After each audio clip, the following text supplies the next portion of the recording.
오늘이 입춘입니다. 입춘이고 이제 봄이 다가오는데 하나님께서 만드신 자연 세계는 하나님의 방법대로 움직이죠. 유일하게 하나님의 뜻을 어긋나는 것은 사람밖에 없는 것 같습니다. 이제 코로나의 문제들도 하나님께서 이게 봄이 오는 것처럼 또 새롭게 하시고 또 치료하시는 시간들이 되기를 원합니다. 지난 주일날 여러분들 기도해 주셔서 도경호 목사님 퇴임 예배를 잘 마쳤습니다. 함께 마음 모아주시고 또 동참해 주시고 기도해 주시고 큰 힘이 되었습니다. 그날 목사님 모시고 옆에서 제가 사회에 봤는데 목사님이 올라오시자마자 우시기 시작하시는 거예요. 제가 7년을 모시고 한 2년 동안은 지근거리에서 이렇게 모시면서 그런 모습을 뵌 적이 없는데 올라오셔서 찬양 시간부터 이제 우시기 시작해서 저도 잘 울잖아요. 그래서 제가 감정을 못 잡으면 안 될 것 같아서 허벅지를 꼬집어가면서 참았습니다. 그랬더니 어제 저녁에 잠깐 통화를 해주셨더라고요. 참 감사하다고 전해달라고, 그리고 여러분의 마음들 감사하다고 그러시면서 이제 본인이 그날 이제 감정선이 왔다 갔다 하셨기 때문에 설교를 다시 보셨나 봐요. 그랬더니 지난주에 한 설교 본문 중에 잘못 말씀하신 게 계시다고 저에게 오늘 수정을 부탁을 하셨습니다. 지난주에 기억하시나요? 마태복음의 말씀으로 열처녀의 비유 그리고 달란트 비유 말씀하셨어요. 기억나시죠? 근데 달란트 비유를 말씀하시면서 한 달란트가 600데나리온, 한 데나리온이 하루 품삯이니까 아마 일당을 지금 10만 원으로 잡으면 한 달란트가 한 6천만 원쯤, 6억쯤 되겠군요. 또 실수할 뻔했습니다. 6억쯤 됩니다. 그래서 한 달란트도 작은 돈이 아니라는 것을 이제 말씀하셨죠. 그러면 2달란트면 한 12억쯤 될 테고 5달란트를 받았다는 얘기는 30억쯤 되겠죠. 근데 목사님이 한 달란트를 계속 12억이라고 말씀하셨대요. 전 뒤에서 들으면서 기억이 뭐 안 나는데 그다음에 다시 보시면서 수정이 좀 필요하다고 말씀하셨습니다. 제가 전해드렸습니다. 전화 받으면서 그런 생각했습니다. 하고 난 설교에 대해서도 마음에 부담이 있으시고 또 책임을 지시는 모습을 보면서 설교하는 게 참 힘든 것이구나라는 생각을 했고, 또 어젯밤에 또 원고를 준비하면서 이런 마음으로 또 대흥의 가족들과 함께 하겠다는 그런 생각을 하게 되었습니다. 또 새롭게 또 말씀을 나눌 때에도 우리 안에도 이 말씀을 받는 그 마음들도 그렇게 돼야 될 줄로 믿습니다. 옆에보다 인사 한번 하겠습니다. 사랑합니다. 축복합니다.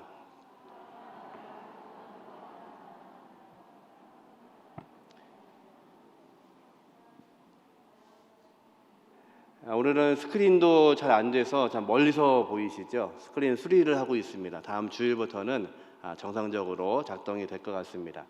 오늘은 깨어지지 않는 마음이라는 제목으로 다윗의 이야기들을 계속해서 이어나가기를 원합니다. 우리의 삶 가운데서 우리가 건강을 잃어서 건강을 다시 회복하면 되지만 문제 중에 하나는 마음이 깨어지는 것은 참 어려울 때가 많습니다.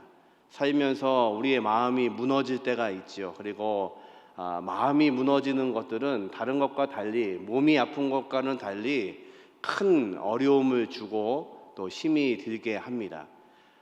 다윗은 이제 하나님께서 기름 부으시고 하나님께서 그를 세우셨습니다. 그런데 오늘 읽은 18장의 내용들을 보면 지금부터 다윗은 이제 사울에게서 쫓기기 시작하고 그리고 도망자의 삶을 살아가게 됩니다. 오늘 18장부터 내용들을 보면 마음이 깨지지 않도록 유지하고 있는 다윗, 또 한 명 계속해서 마음이 깨어져 가고 있는 사울, 두 사람의 이야기를 계속해서 성경은 말씀하십니다.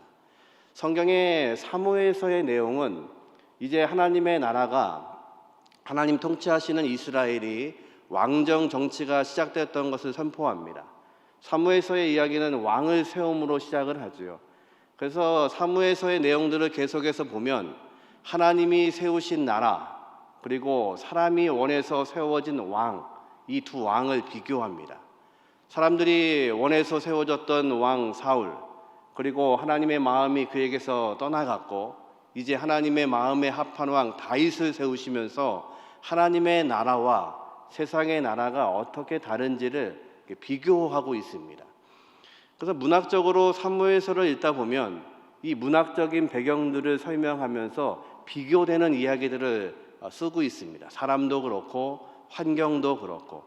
그 사무엘서를 읽을 때에 여러분은 그것들을 유념해서 읽으면 훨씬 더 이 말씀이 우리에게 들어옵니다.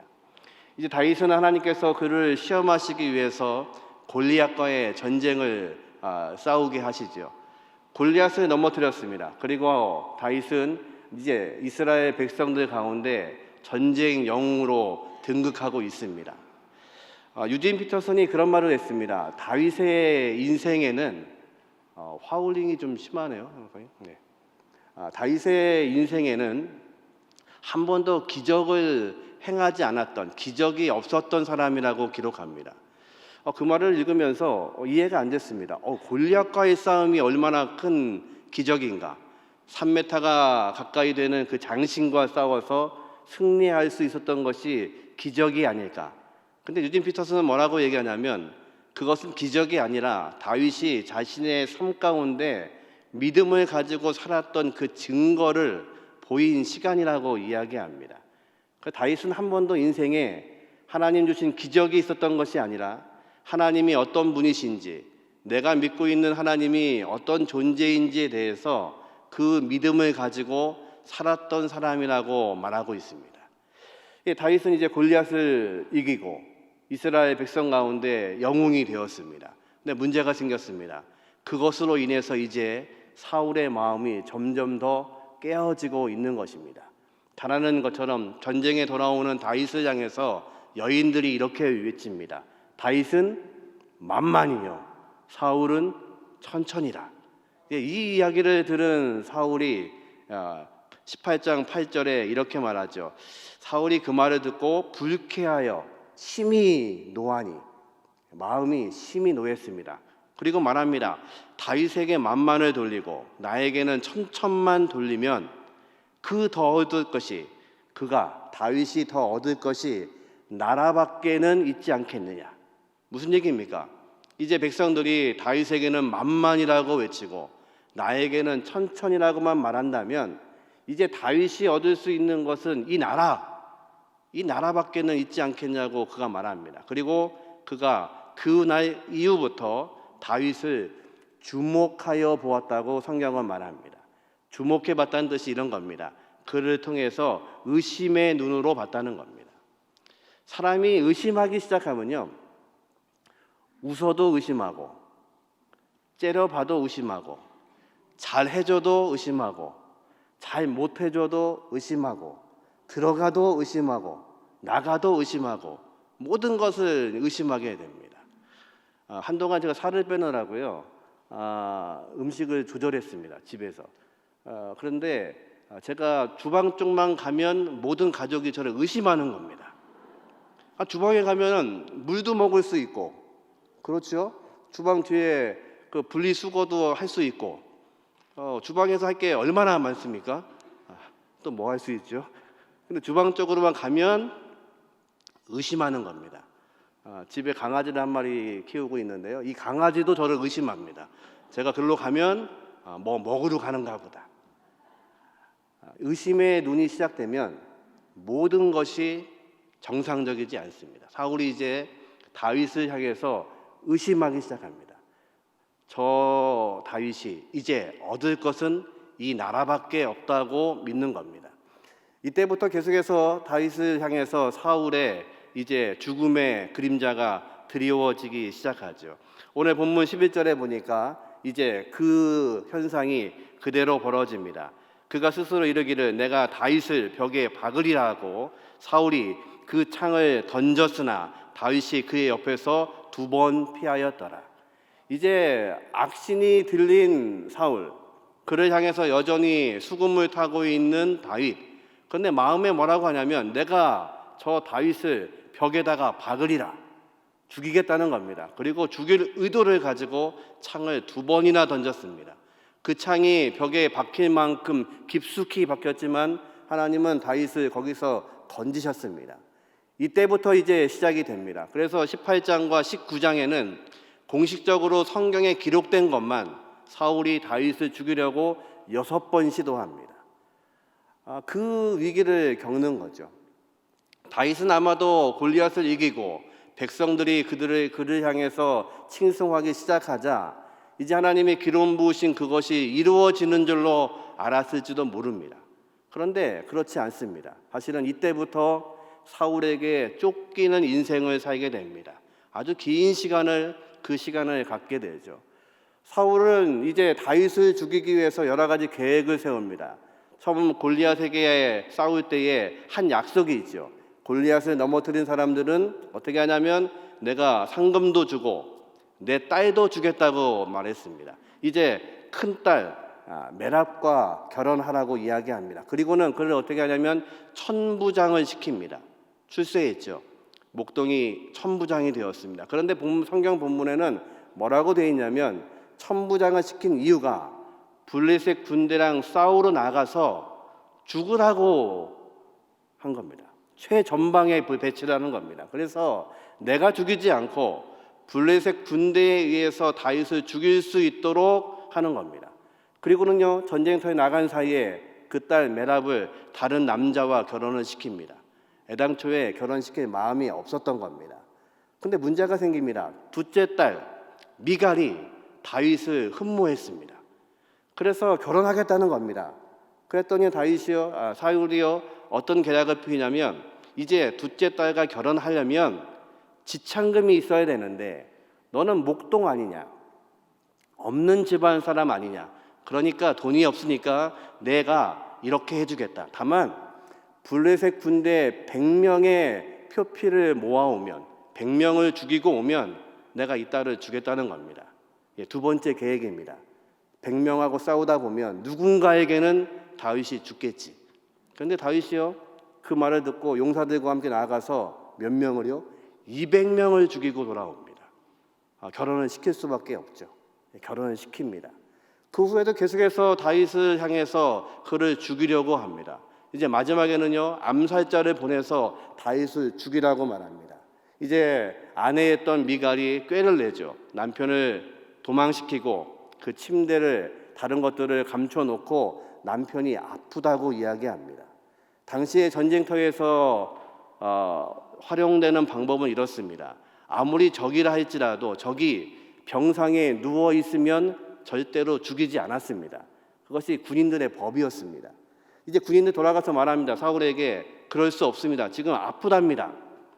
사울이 뭐라고 하냐면 그 침상체 데리고 와라. 그러면 내가 죽이겠다고 이야기합니다. 이제 사울의 분노가 극에 달하 있습니다. 한 나라의 왕이 악령에 씌어져 있습니다. 그리고 두려움으로 이 다윗을 향해서 분노하고 있습니다. 성경은 그 이유를 사울이 지금 이렇게 되고 있는 이유를 이렇게 설명합니다. 18장 12절에 여호와께서 사울을 떠나 다윗과 함께 하심으로 사울이 그를 두려워한지라. 지금 사울은 다윗을 두려워하고 있습니다. 이유는 한 가지입니다. 나에게서 하나님이 떠나신 겁니다.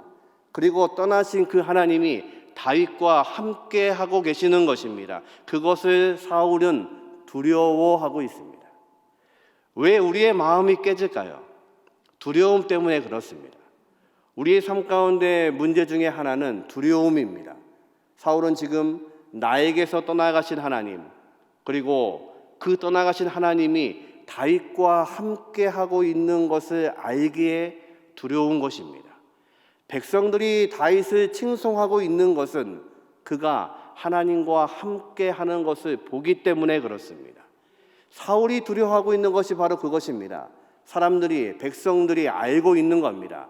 이 나라의 왕이 여전히 자신임에도 불구하고 하나님의 눈은, 하나님의 시선은, 하나님의 영은 다윗과 함께 하고 있습니다.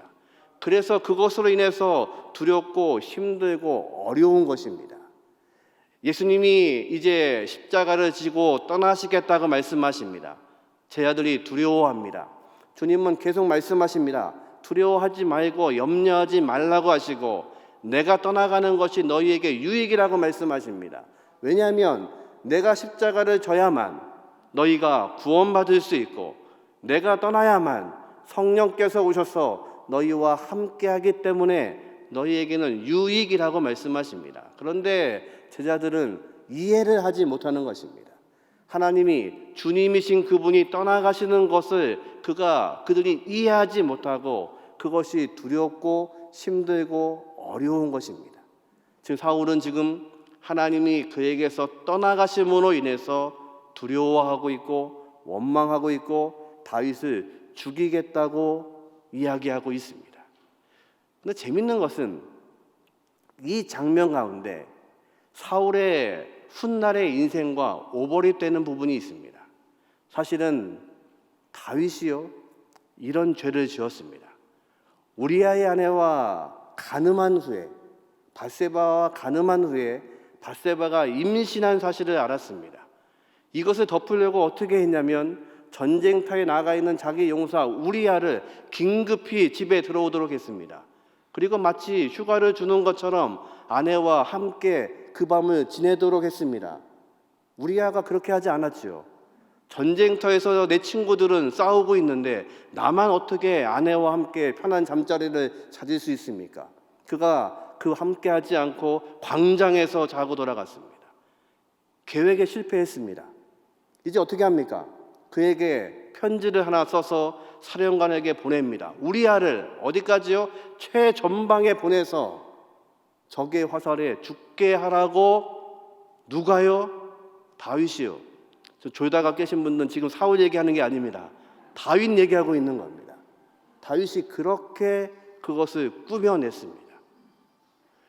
마치 사울이 다윗을 죽이기 위해서 여러 번 그를 전쟁터에 앞세우고 그것도 안 되니까 용사들을 보내서 암살하려고 하고 그리고 그 후에도 끊임없이 그를 찾아서 죽이려고 했던 사울처럼 다윗도 똑같은 실수를 범합니다. 그것을 덮기 위해서. 왜 덮을까요? 사람은 두려우면 덮으려고 합니다. 무서운 것입니다. 하나님 앞에 범죄한 것을 알고 있는 것입니다. 이것이 잘못됐다는 것을 알고 있는 것입니다. 그런데 그 본문을 자세히 읽어보면 이미 전쟁하고 있는 때입니다. 그런데 다윗이 더 이상 나가서 전쟁하지 않아도 이스라엘은 항상 승리하던 때였습니다. 그래서 전쟁터에 있던 다윗이 그날은 전쟁터에 있지 않고 자신의 왕궁에서 느지감치 일어났습니다. 그리고 옥상에서 보니까 어떤 여인이 목욕하는 게 보였습니다. 여러분 상상해 보십시오. 눈이 아무리 좋아도 연염집 아내가 목욕하는 것이 이뻐 보일 리가 전혀 없습니다. 그 얘기는 이미 다윗이 우리아의 아내 밧세바를 알고 있었다는 것입니다. 내 장군의 아내 그리고 미묘가 뛰어나다는 그 아내를 이미 알고 있습니다. 그때는 문제가 되지 않았습니다.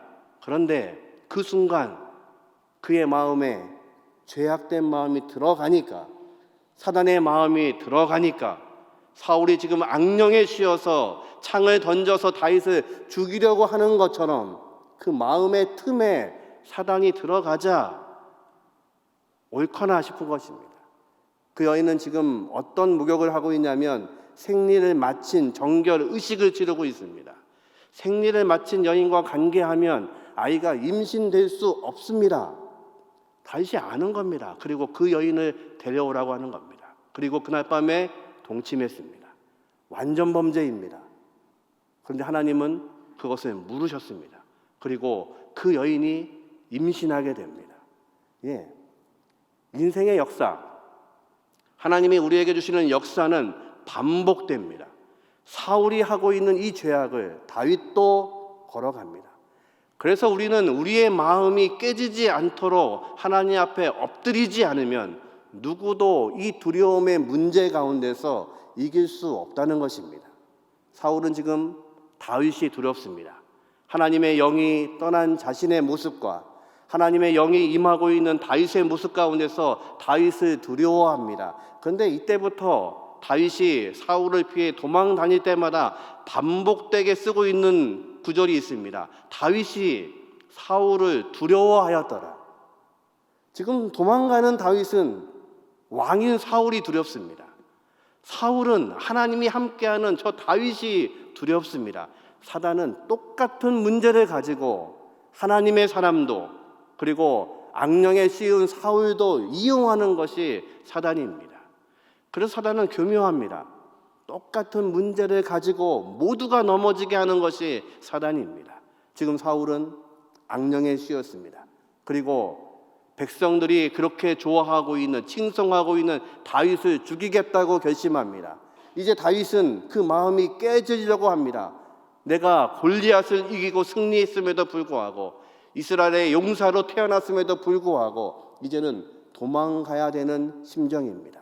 그가 아내를 얻었음에도 불구하고 이제 아내와 함께할 수 없고 망명의 삶을 살아야 됩니다.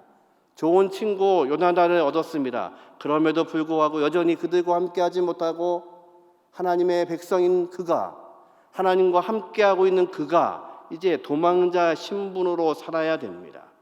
때로는 우리의 인생 가운데서 가장 어려운 것은 이 두려움으로 인한 우리의 마음이 깨질 때입니다. 기드온이 그랬습니다. 기드온이 타작을 하고 있습니다. 미디안 백성들이 항상 타작할 때쯤 되면 쳐들어와서 모든 것을 빼앗아 갑니다. 그래서 그가 어디에서 타작을 하냐면 포도주 틀에서 포도주를 따는 그 좁은 공간에서 몰래 타작을 하고 있습니다. 여러분, 타작은 보통 어디서 하죠? 마당에서 하는 겁니다. 마당에서 넓은 곳에서 타작을 해서 먼지는 날리고 알곡을 추수해야 되는데 지금 어디서 하냐면 포도주 틀에 갇혀서 몰래 타작을 하고 있습니다. 왜요? 미디안이 올까봐, 뺏어갈까봐 두려워서, 염려해서 그 작은 기드온이 그렇게 타작을 합니다. 그런데 하나님이 그에게 등장하십니다. 그리고 기드온에게 뭐라고 부르신지 기억나십니까? 강한 용사여. 기드온이 아마 기분 되게 나빴을 겁니다. 지금 쪼잔하게 타작하고 있는데 하나님은 그에게 뭐라고 부르시냐면 강한 용사여. 하나님이 함께 하셔야 강한 용사가 될 수 있습니다.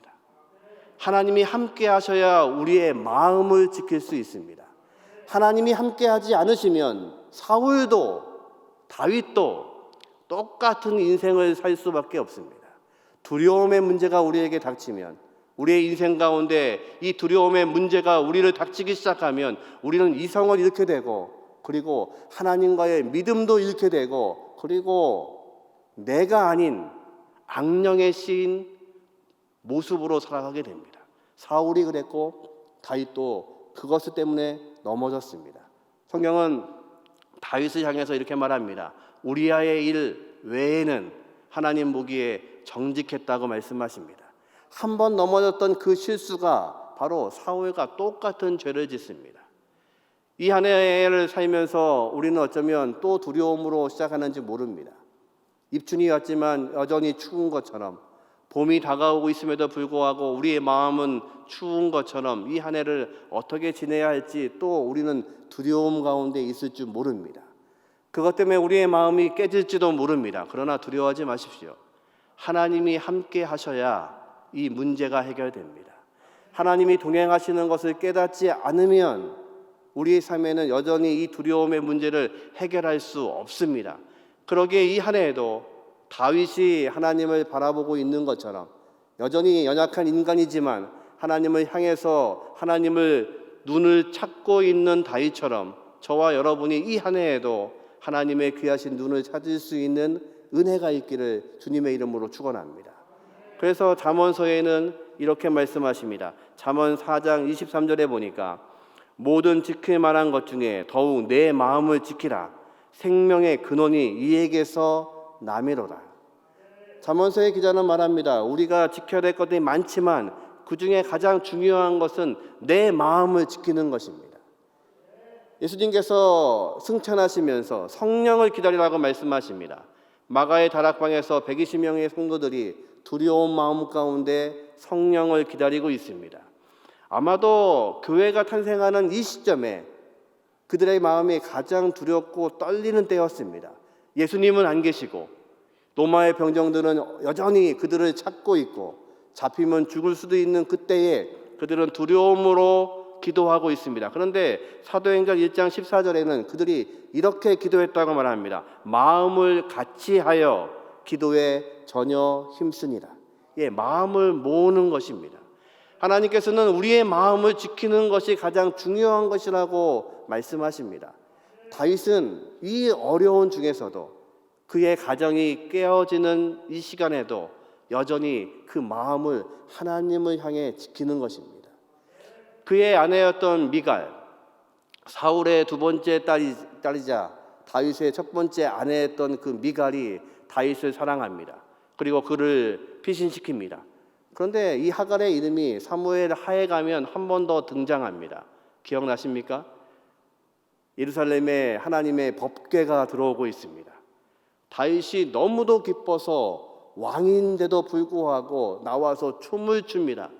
춤을 추다가 옷이 벗겨지는 것도 모르고 기쁨으로 춤을 추고 있습니다. 하갈이 그것을 쳐다보고 있습니다. 그리고 말합니다. 왕인 주제에 왕이 체면도 없이 쯔쯔쯔. 그게 미갈의 두 번째 사건입니다. 여전히 그의 마음이 떠나 있습니다. 그래서 사무엘서에는 사람의 이름을 기록할 때 이렇게 기록해 놨습니다. 그의 딸의 이름을 적으면서 미갈, 사울의 딸이라고 기록을 합니다. 여전히 다윗의 아내가 되지 못하는 겁니다. 이것을 기록하고 있는 저자는 의도적으로 그것을 구분하는 것입니다. 함께 하고 있지만 여전히 사울의 딸 미갈, 다윗의 아내라고 기록하지 않습니다. 그는 마음이 깨어진 겁니다. 이 문제 가운데, 삶의 문제 가운데 하나님을 의지하고 있지 못하는 것입니다. 마음을 다했던 요나단, 그를 기록할 때에도 여전히 말합니다. 그는 사울의 길로 갔다고 이야기합니다. 여전히 그를 사랑하지만 하나님의 길과 사울의 길, 그것을 구분하고 있습니다. 다윗은 그러면 어떻게 이 가운데서도, 이 어려운 가운데서도 마음을 지킬 수 있었을까요? 다윗이 마음을 지켰을까요? 하나님이 그가 마음을 지킬 수 있도록 하셨을까요? 당연합니다. 우리가 할 수 없습니다. 사울과 다윗의 근본적인 차이가 여기에 있습니다. 사울은 내가 하려고 하는 것입니다. 하나님의 영이 떠났음에도 불구하고 여전히 내가 왕이기를 원하는 것입니다. 그 백성들의 인기가 나에게 오기를 원하는 것입니다. 그래서 그는 하나님 앞에 무릎 꿇을 수 있는 기회가 있었음에도 불구하고 내가 하려는 존재였습니다. 다윗은 그렇지 않습니다. 하나님이 하실 수 있도록 하는 겁니다. 망명의 생활을 할 때에도 하나님이 하실 수 있도록, 그가 양을 치고 있을 때에도 하나님이 하실 수 있도록, 그가 사울에게 쫓기면서 그는 그랬을 겁니다. 내가 골리앗과 싸우지 않았으면, 하나님이 나를 기름 부으지 않으셨으면 이런 고통이 나에게는 없을 텐데, 그런데 하나님이 그에게 기름 부으셨습니다. 근데 그가 도망자가 되었습니다. 여전히 다윗은 이 문제 가운데서도 내 마음을 지키시는 분이 내가 아니라 하나님일 수밖에 없음을 고백하는 것이 다윗의 인생이었습니다. 저와 여러분은 어떻습니까? 이 안에 우리의 마음이 깨지지 않도록 우리는 마음을 다해 기도하셔야 됩니다. 그것은 우리가 할 수 있는 것이 아니라 하나님이 하셔야 됩니다. 하나님이 우리와 함께 하시고, 하나님이 우리에게 힘 주시고, 하나님이 우리와 동행하시고, 그분의 능력으로만 가능합니다. 미갈이 다윗을 피신시킬 때 재미있는 본문이 있습니다. 이제 다윗을 피신시켜 놓고 군인들에게 위장을 합니다. 침대에 자기가 갖고 있던 우상 드라빔을 거기다 갖다 놓고 거기다가 이불을 씌워 놓은 다음에 그가 아파서 누워 있다고 변명합니다. 놀라운 것은 다윗의 아내가 되었음에도 불구하고 여전히 그가 드라빔을 갖고 있었습니다. 우상을 가지고 있었습니다. 이 장면은 어디서 본 것 같지 않으세요? 야곱이 그의 집에서, 아버지의 집에서 떠나서 이제 고향으로 돌아옵니다. 근데 아내 라헬이 뭘 훔쳤죠? 아버지의 우상 드라빔을 훔쳐갖고 나오는 장면이 있습니다. 여전히 하나님을 향해 떠나가지만 여전히 내가 섬기는 우상을 숭배하고 있는 겁니다.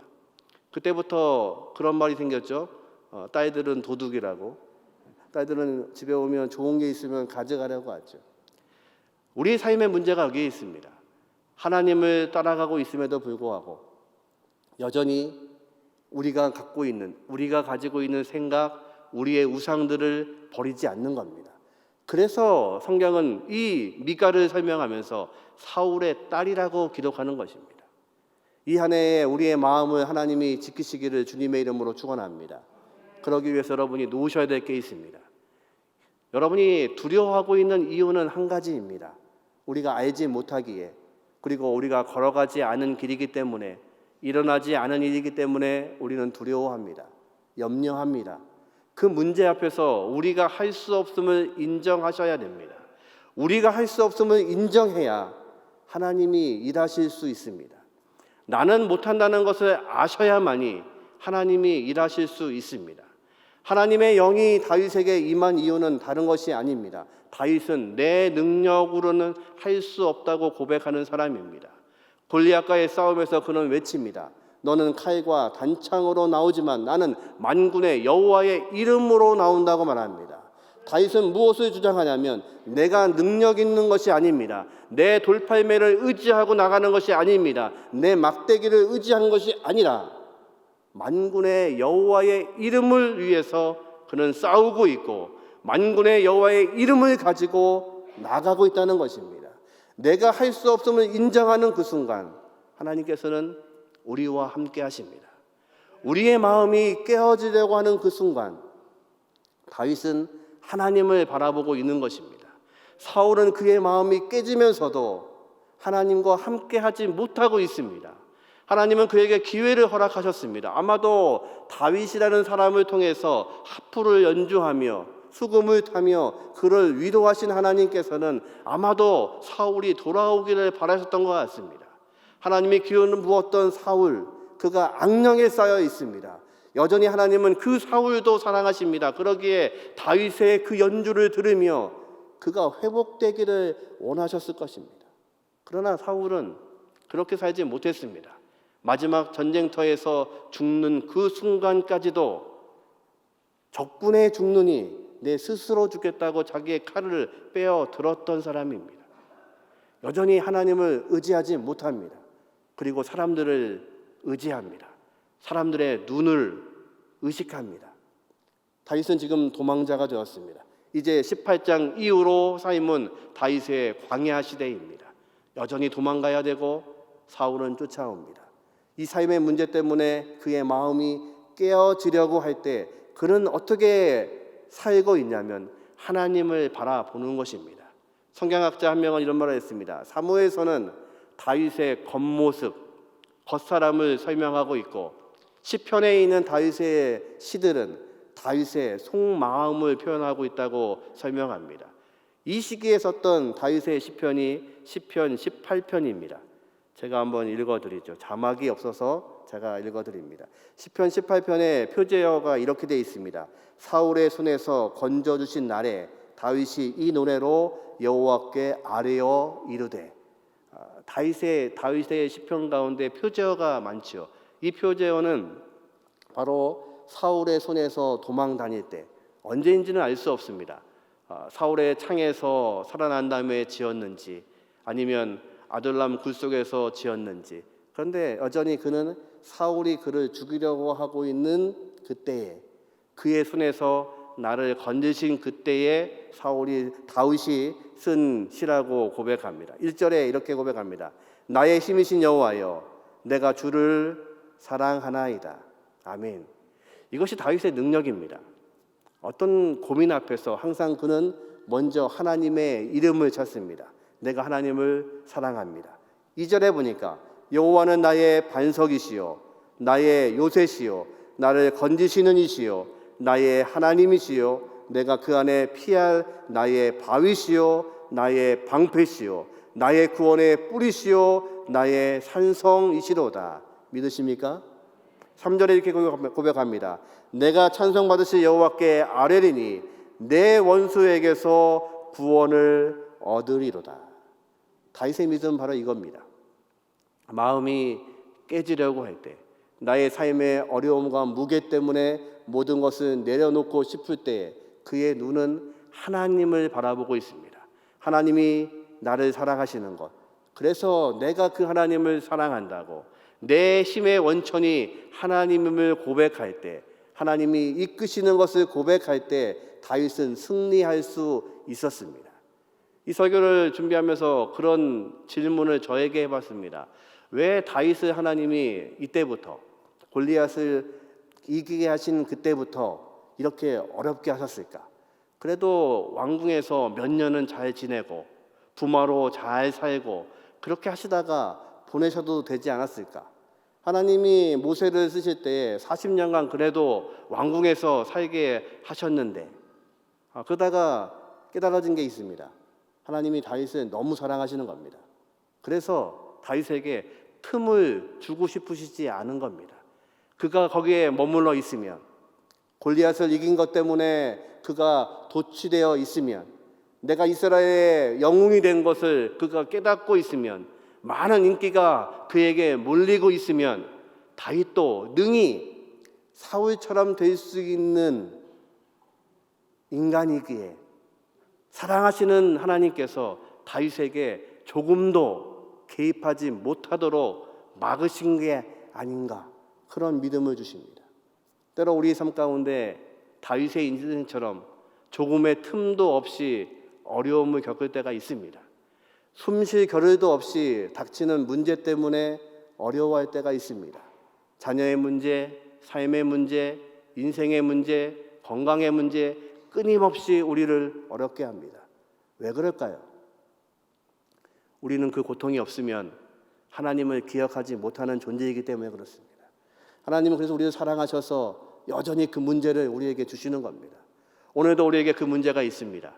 그러나 두려워하지 마십시오. 하나님이 그 문제의 근원이 되시는 것을 믿으시기를 주님의 이름으로 축원합니다.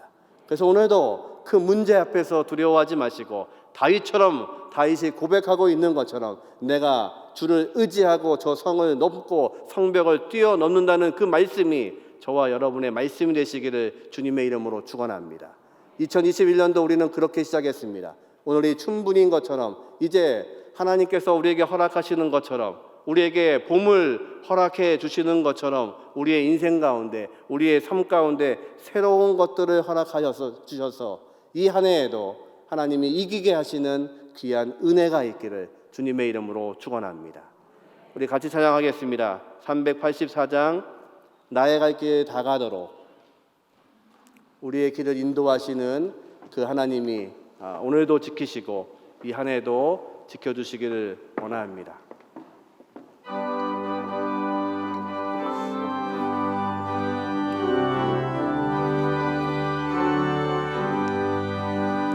나의 갈 길 다가도록 예수 인도하시니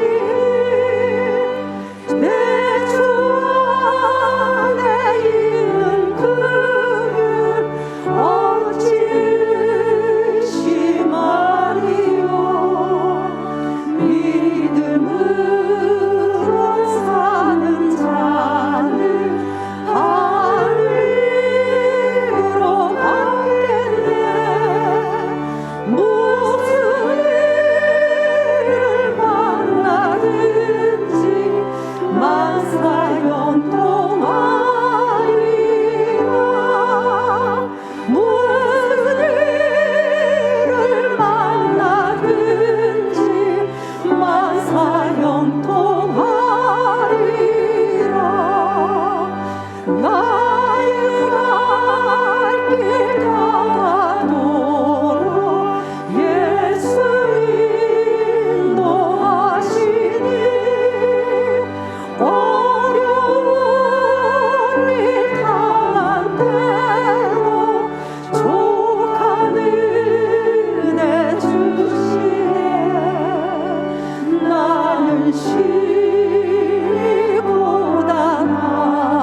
나의 갈 길 가도 예수 인도하시니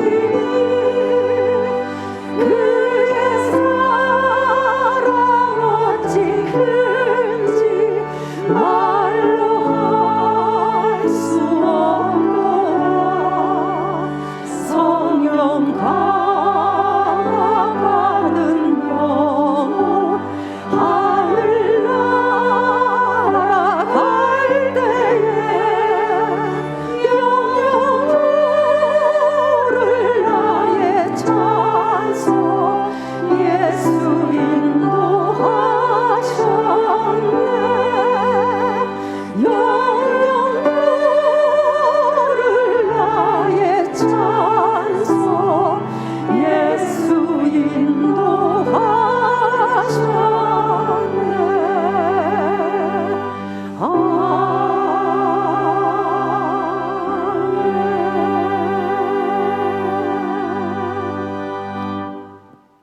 전능하신 아버지 하나님, 우리의 마음이 깨어질 때 그것을 감당하실 수 있는 분이 하나님이시기에 하나님 바라볼 수 있는 믿음을 허락하여 주옵소서.